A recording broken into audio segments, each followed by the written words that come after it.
કરીએ તો 20% વધતી દેખાઈ રહી છે. સાથે જ નાયકાના પણ એક Q4 અપડેટ આવ્યા છે અને એનું પણ સારા બિઝનેસ અપડેટ આવતા દેખાયા છે. આ બધાની વિગતો લઈએ. સહયોગી તૃપ્તિ કપૂરે આપણી સાથે જોડાઈ ગયા છે. તૃપ્તિ, ગુડ આફ્ટરનૂન. જણાવો, ટ્રેન્ટ અને નાયકા એક સારા બિઝનેસ અપડેટના લીધે ફોકસમાં છે. શું બિઝનેસ અપડેટ આવ્યા છે? ગુડ આફ્ટરનૂન આરતી. આજે આપણે જોઈ રહ્યા છીએ કે ફેશન કંપની ટ્રેન્ટ અને નાયકા બંને જ આઉટપરફોર્મ પ્રદર્શન કરી રહ્યા છે. ડેફિનેટલી Q4ના અપડેટ નંબર્સ આવ્યા છે તેનો એક પોઝિટિવ ટ્રેન્ડ આપણને જોવા મળી રહ્યો છે. ખાસ કરીને ટ્રેન્ડની આગળ જો પહેલાં વાત કરશું તો ઓવરઓલ કંપનીના Q4ની જે કંપનીની આવક જે છે અહીંયા લગભગ 20% વધી છે. ત્યાં FY26માં પણ લગભગ 18%નો એક સારો એવો ગ્રોથ જોવા મળી રહ્યો છે.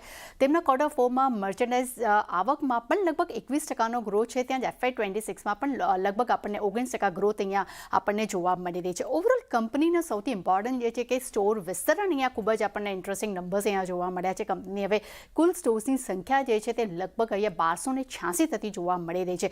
ઓવરઓલ Q4ની અગર જો વાત કરશું તો વેસ્ટ સાઇડમાં લગભગ 22 અને ઝુડિયોકમાં લગભગ અહીંયા આપણને 109 સ્ટોર્સ અહીંયા આપણને ઝુડિયોના ઓપન થતા જોવા મળી રહ્યા છે. કુલ સ્ટોર્સની સંખ્યાની વાત કરશું તો વેસ્ટ સાઇડની અહીંયા આપણને 300 અને ઝુડિયોની આપણને 963 અહીંયા અંદર સ્ટોર્સની સંખ્યા જે છે ઓવરઓલ અહીંયા આપણને જોવા મળી રહી છે.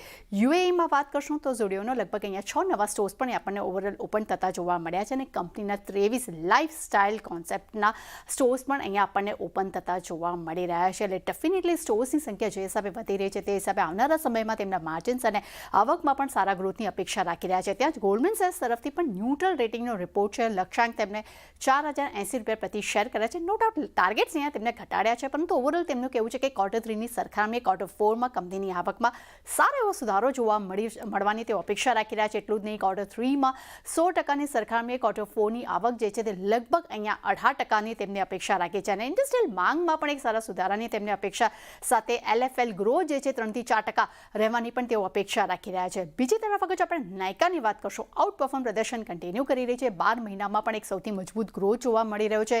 કન્સો GMV ગ્રોથ જે છે અહીંયા 25% વધ્યો છે. કન્સો NSV ગ્રોથની વાત કરશું એટલે કે લગભગ અહીંયા આપણે નેટ સેલ્સ વોલ્યુમની વાત કરશું ત્યાં પણ સારો એવો સુધારો જોવા મળ્યો છે.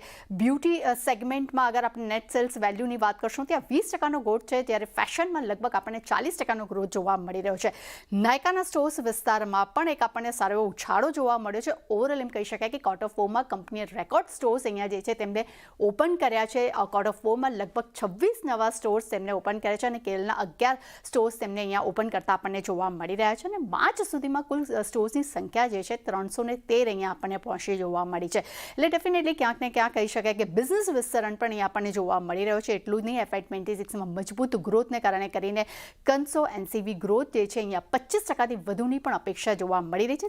નો ડાઉટ ગત 2 વર્ષ પહેલાં આપણે જોયું કે NCV ગ્રોથ જે છે તે મિડ ટ્વિન્સ આપણને જોવા મળ્યો હતો, પરંતુ હવે અહીંયા એક્સપેક્ટેશન કંઈક આપણને વધુ પોઝિટિવ જોવા મળી રહ્યા છે અને FY26માં આવક જે છે તે લગભગ અહીંયા 24 થી 25% રહેવાના અનુમાન પણ જોવા મળી રહ્યા છે. એટલે ડેફિનેટલી Q4ના એક પોઝિટિવ નંબર્સનું ઇમ્પેક્ટ આપણને આ બંને જ ફેશન કંપનીઓ પર જોવા મળી રહ્યું છે.